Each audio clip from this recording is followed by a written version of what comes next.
Good morning, good afternoon, good evening, wherever you are in the world. Welcome to the MindGym's webinar on More Than Money, how to increase productivity without spending a penny, a cent, or whatever currency you work with. My name is Octavius Black. I'm the CEO of MindGym, and I'm delighted to welcome you today. This story starts for me, I think, when I was asked by a global bank to run a session with the chief operating officers from across the world, to gather them together for the first time to talk about how to build a high-performance culture. Before the session, I thought it would be wise to speak to them each individually and ask them a simple question: what do you think motivates people to perform better? When I got to speak to the most senior, the COO of COOs, if you like, I asked him a question, and he simply said one word: money. Aha, I said, I understand. What do you think about things like coaching and feedback? Oh, that, he said, that's just collateral damage.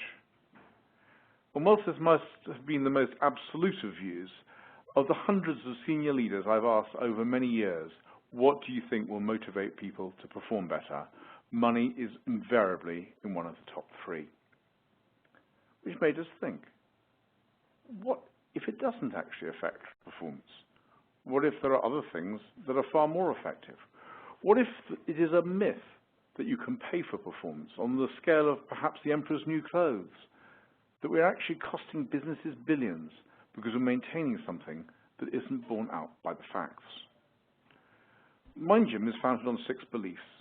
Science is sexy, and in research we trust is one of them. And so we went to look for the data.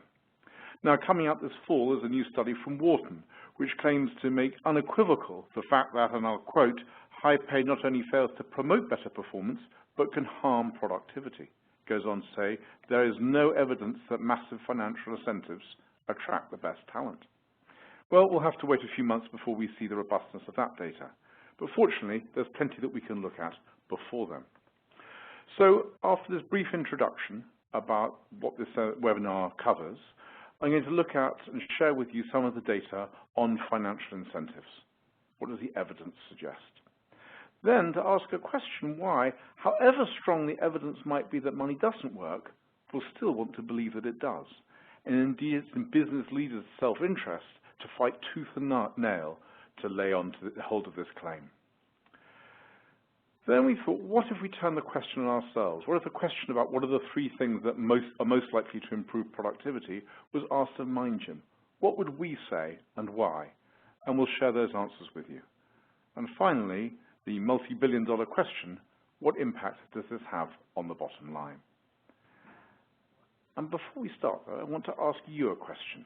And you'll have a chat box to your right, and I would ask you to think about the following question. People often say, what would you like to be better? I wish I could work less and earn more.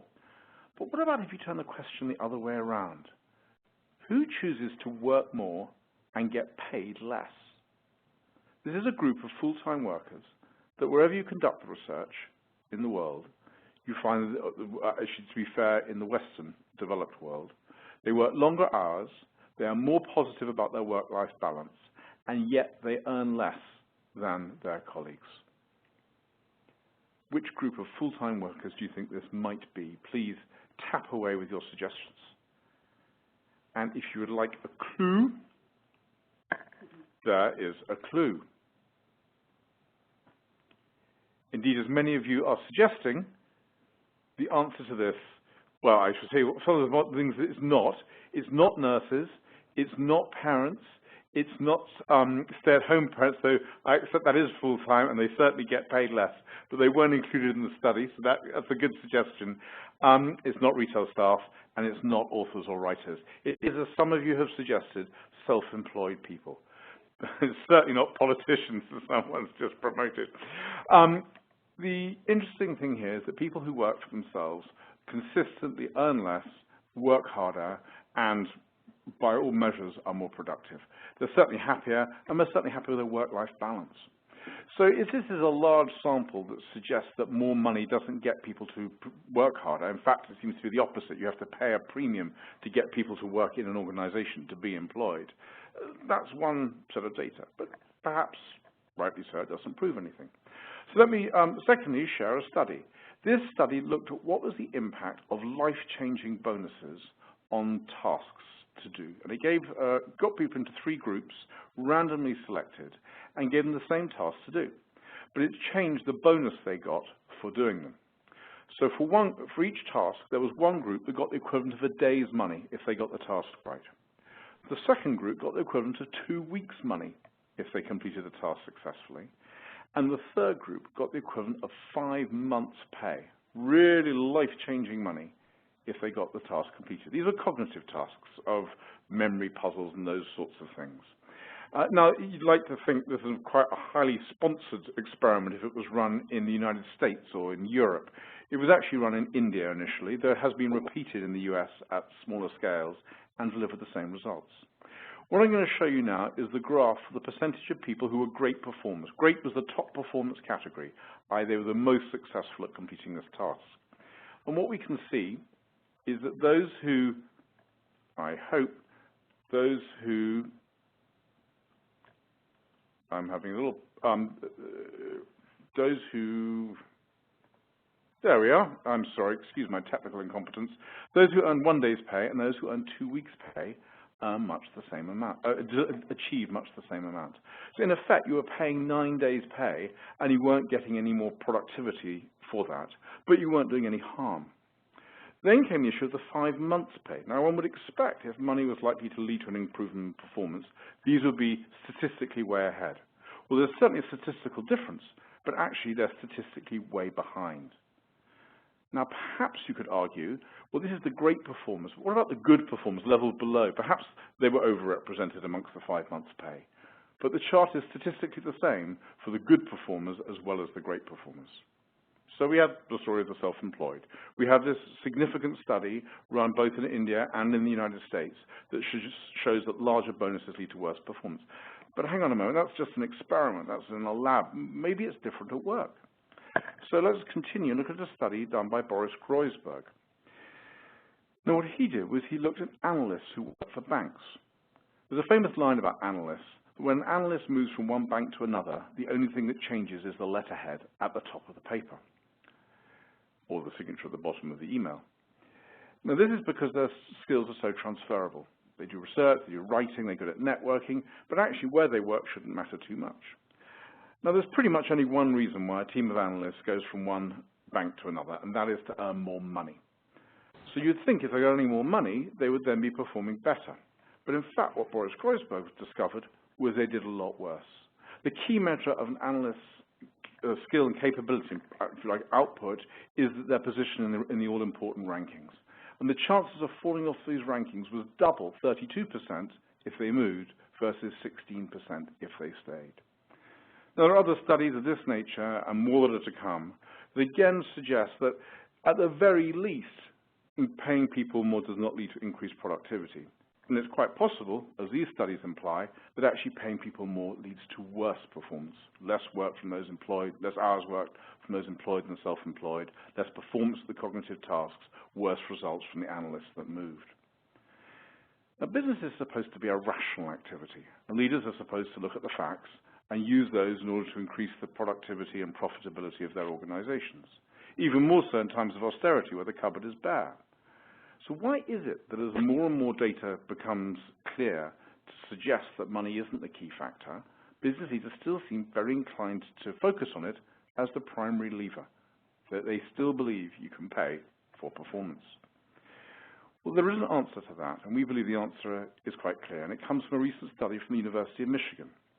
You may have seen research before that implies that after a certain level of annual income, $20,000 to $25,000, people's happiness does not increase as they get wealthier. Well, this is the largest study done so far, and the graph and data is pretty clear. In whichever country you are, as average household income increases, your level of self-reported satisfaction also increases. And so whether it's cause or correlation, we could be forgiven for imagining that the wealthier we are, the happier we are. And of course, if we work for somebody else and we want to get wealthier in order to get happier, how can we make that argument? Well, we'd have to maintain that you pay for performance. And if you want to get more out of me, you'll have to pay me more. So this is a very self-serving myth for those people who run and lead organizations, but it's certainly no evidence to suggest it's in the organizations or the shareholders' best interests. So if money isn't the answer, if there are other things that matter more, what might those be? Now, mind you, we've asked ourselves that question and we come up with 3 suggestions. These aren't for sure guaranteed to give you the biggest return. There may be other things in your organization, in your context, that will do more. But we believe, looking at the data, they're 3 of the most reliable. That if you do these, you will almost certainly get an uplift in performance. And critically, none of them need cost you a penny. So what are the 3? The first of these is about giving people a sense of purpose. The idea that what they do matters, that it contributes to something more than the outcome or the output itself. Now, an interesting study was done on people's relationship with work. They were asked, large numbers of people in lots of different professions, in lots of different countries, were asked to allocate 100 points across 3 categories for how they think about work. Did they see it as a job, something you turn up to, you get the money, and you use that to pay for the extension or put the food on the table or your children's shoes or whatever it may be?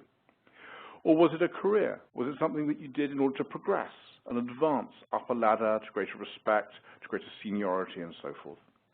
Or was it a calling? Was it something you did in order to deliver an outcome that was more than the contribution that you made and that mattered more than whatever personal gain you got from it? And people were asked to allocate 100 points across these. Now, in one part of the experiment, doctors were asked this question, and so were the cleaners or janitors in the hospitals where they worked. Now, one might imagine that the doctors, hopefully, had more of a calling. Or maybe you might imagine the janitors did. You think that would be wonderful. They really could see the impact that they had. What was interesting was that for both the hospital janitors and the doctors, and indeed for pretty much every other category of people, the split was statistically the same. And it was this: a third, a third, a third. So how we look at work depends not on what we do, but on how we perceive it.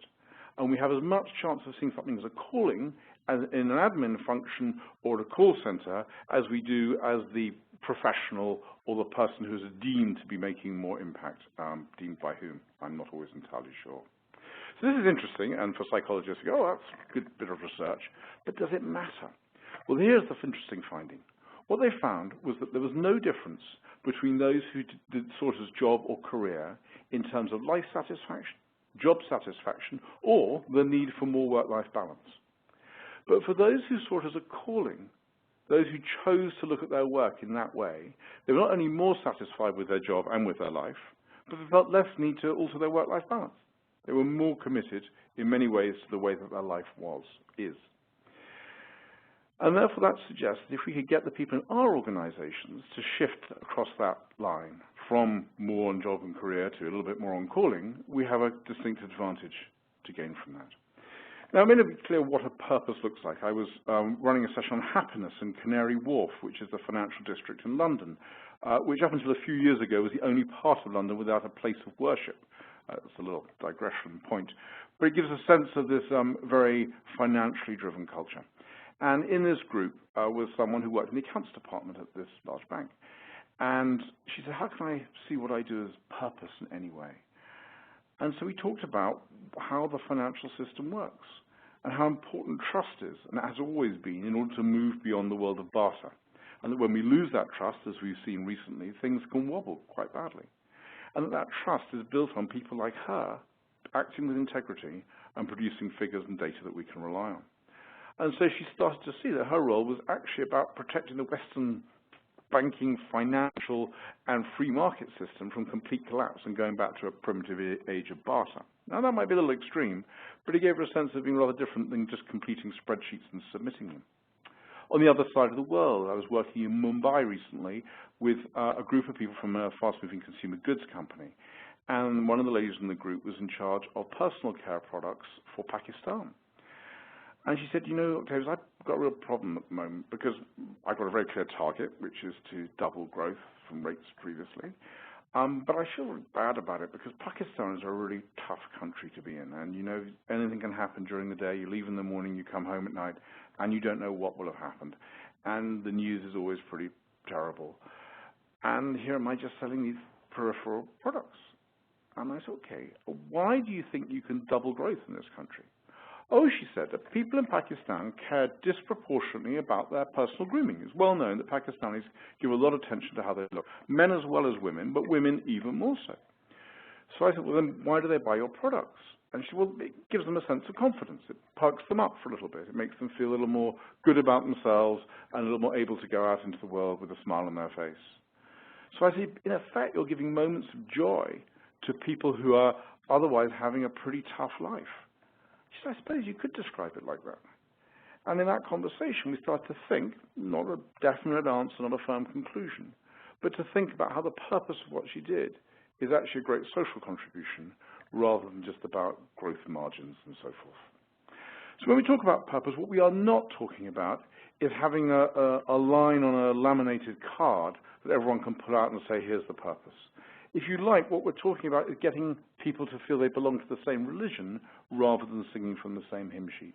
And so this is, as we will come to in the others as well, about conversations that enable people to choose to think and look about their work differently. So the first thing I wanted to suggest to improve performance is purpose. The second one is even more practical. It's about setting goals that stretch but don't strain. The first study I want to share with you about is from the American Pulpwood Association, who looked at the performance of Canadian loggers. Now, you may not know this, and I certainly didn't, but by and large, loggers turn up for work, they get up their saw, they chop up trees, they put their saw away, and they go home again with a little break from a drink from the thermos flask and the sandwiches in the middle. So what the study tried to do was it split the group into two. One was the control group that carried on doing that. But with the others, it introduced a way of measuring how many trees they chopped and set them goals each day for how successful they would be. And what they found that those who had the goals and had the measures massively outperformed those in the control group. So the simple act of setting goals and measuring performance against them got them to be more competitive, more driven, they seemed to enjoy their work more, and they certainly cut an awful lot more trees. They then did a second study where they looked at the difference between those who, or they had originally had a group which just simply loaded the trucks. And they would load the trucks and then they'd bang it on the side and say, off you go. But when they show what the maximum load was and started measuring people about how well they had filled the truck and therefore what percentage of the maximum load they achieved, you can see there's a massive increase in performance from around the 60% to around the early 90s. It didn't happen immediately, it took a lot of time, it wasn't completely linear, but nonetheless, you're starting to see a big shift. Now, you might say that's fine for loggers, but we don't employ loggers. We have a very different group of people in our organization, and really not sure it will work for them. Well, some of you may have heard of the study from Yale Business School. It's often reported in books, including, I'm embarrassed to say, one of ours, where it claims that those graduates who wrote down their goals actually perform better in life. Some say they earned 18 times more, sometimes they say they were 29 times more likely to achieve their goals, simply by writing them down when they graduated. Now, we've searched far and wide, and so have a few others, and no one can find this study. It appears as one of those myths that doesn't actually exist. Luckily, someone else has done a similar study to test it out. And here is what they found. This is Dr. Gail Matthews from Dominican University, who took a group of working people and split them into 5 groups. The first group simply said, this is my goal. I want to complete this project. I want to have achieved this within a certain period of time in my working environment. The second group actually wrote down what they wanted to achieve. The third group wrote it down and wrote the actions that they would take. The fourth group wrote it down, wrote down the actions, and made a commitment to a friend. And the fifth did all of those and provided progress reports on how they were doing. So, and as you can see from the results, the data is pretty clear. You're seeing a statistically significant shift upwards. It's not perfect, it's not linear. Why did the group with written actions not do as well as the group without them? We don't know. Maybe the sample wasn't large enough. But again, the pattern, the general direction, is pretty clear. Now, this gives us a good start. But actually, what is interesting is to see what impact does this actually have in business. We've got loggers, we've got people in an experimental study. But here's a study from a guy called Jack Fitz-Enns, who's one of the experts in human resource management. And what he looked at was the difference between strong-performing companies and weak-performing companies. And if you look at the second bar here, you will see an enormous difference between those organizations where every manager has goals aligned to the company strategy and those that don't. In fact, they are 40 times more likely to exist in a strong financially performing company than a weak financially performing one. So that, in summary, is our evidence for setting stretching goals. And we can talk, and there's more work from Edwin Locke on the difference between a goal that stretches versus one that strains. So what is number 3? Number 3 is appreciation. I'd like to share with you now an experiment done by Professor Dan Ariely. He ran it such that each person would walk into the room, the subject would come in, and they were asked to sit down and build a Lego figure. In fact, the very Lego figure that you're seeing on the screen in front of you. For the first one, they were paid $3. For the second, $2.80. For the third, $2.60, and so on. In group 1, the Lego figures were taken from them and displayed on the desk, and then they were given a new set of pieces, and they would assemble that, and then their new Lego figure would be placed on the desk, and they would carry on for this until they decided to stop, as they were earning less money each time. At some stage, they were likely to say, this is no longer worth my while, thank you. In group 2, the pieces were taken from them, and then the figure was disassembled in front of them. They were given a separate bag with new Lego pieces to rebuild, whilst the piece that they had created was taken apart in front of them. And then when they created the new one, the old pieces had now been taken apart, were given back to them, and then the new Lego figure was taken from them and disassembled again. So in effect, there were 2 sets of Lego pieces. One they were either building, and the other one that was being disassembled, ready for the next build.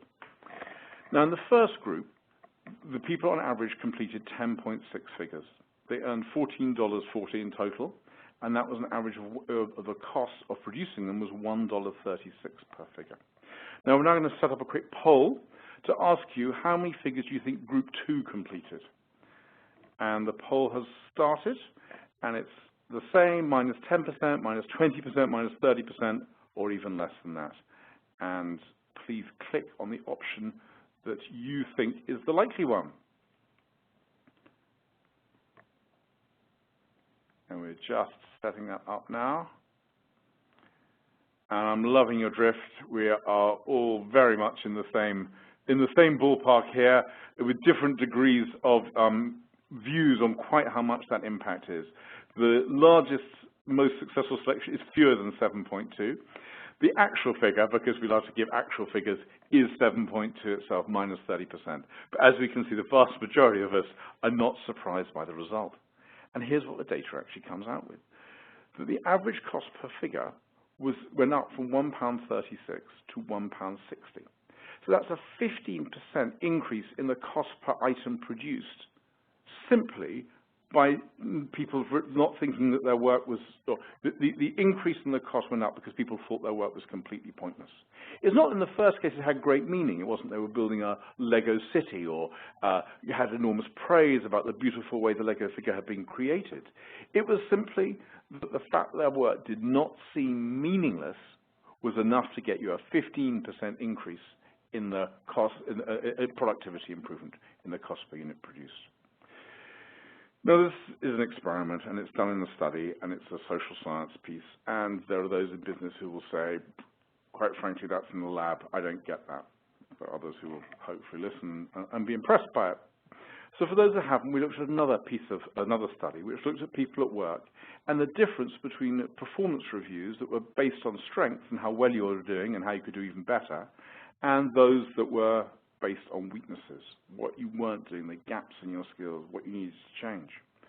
And here we can see a very clear statistical difference between those formal reviews that were based on strengths versus those formal reviews that emphasized weakness. The study was then continued to look at what happens with informal reviews. And here, the difference was even more marked. Those informal reviews that focused on strengths, those pieces of appreciation and recognition and praise, led to the greatest improvement in performance. Those informal conversations about you shouldn't do that, you got that wrong, actually were the least likely to have any difference in performance. But interestingly enough, in this study, this still led to an improvement in performance. So here we are. we have research that suggests that money or incentives can actually lead to worse performance rather than better performance. We have a very good reason why people would choose not to believe that. And we have here offered three, not the only three by any means, but three non-financial ways that the research would suggest we can improve performance. But the multi-billion-dollar question is, what impact does this have on the bottom line? And luckily, some people have done this work for us. Gallup conducted an enormous survey. If you look at the bottom, you'll see the size of this: 49,928 business units in 34 countries, covering 1.4 million employees. That is a decent sample size. And these are the results that they found. Now, some of these may be relevant, some of them will apply to certain industries. But to suggest that our business, our organization, is so different from the rest of these, that this wouldn't infect us, takes a level of chutzpah that even the COOs that I was working with at that bank found eventually hard to swallow. He finally admitted, when we shared the research, step after step, dismissing each study as it came, he finally said, it has to be said, we can't be that different from the rest of the world. But this is just data. This is studies, this is surveys. They're big data. But what about actual stock performance? Well, fortunately, there is a fund which looks at stocks and invests in those that are increasingly likely to focus versus their peers and invest more on people. It's called Bassi Investments, and they've written a book about this. And of their 9 main funds, 8 have outperformed the S&P 500. The one that hasn't, they claim, is because the criteria were too narrow. But again, you can see here a clear path and a pattern. But maybe they are, I don't know, exaggerating the impact. Maybe they're not using the criteria as clearly and using other criteria as well. So let's not just look at Bassi Investments, who've got a workplace fund, but there's also Parnassus Investments. Now, they too have a workplace fund on similar criteria, where they believe that they can identify those organizations that invest most in their people versus their peers, and that they invest in those businesses. Now, again, looking at their fund, what we see is actually the difference up until 2008 wasn't necessarily so massive. But since then, since the financial crisis, since the cupboard is bare, we're seeing an enormous and very significant difference between how they're performing and how both the S&P 500 and the upper large cap are performing. Now, there is an argument one could make, and we're always listening to skeptics and always ready to hear the challenge and eager to hear it in many ways, that this applies to the West more than it does to the East. But then we have the lovely story of HCL Technologies. And here's their CEO, Vinit Nair, who's written the book, Employees First. His whole approach is that if you put employees first, you'll get better results than if you put customers first. Because when employees care and when they're committed, when they have goals, when they're appreciated, when they're part of something that has a sense of purpose, you will get better results. And his business has done that. And you can see the figures on the left. So we hope that in this little time together, we've managed to share with you some of the findings that we find interesting, that challenge the myth that you can pay for performance. But that help explain why that's going to be such a difficult myth to bust. And that also to give us some practical things that we can do. So that when we hear people say that money talks, we actually know it's not the money that talks, it's the talk or the good conversations about, for example, purpose, goals, and appreciation, and many other things besides that lead to improvement in money. Thank you very much for your time taking part in this webinar. It's been great to share this opportunity with you. This will be available for all who would like to listen to it again or to share it with colleagues on our website. And you can follow us at themindgym.com, and I'm available at Octavius Black. Thank you once again. Goodbye, and wishing you well wherever you are in the world.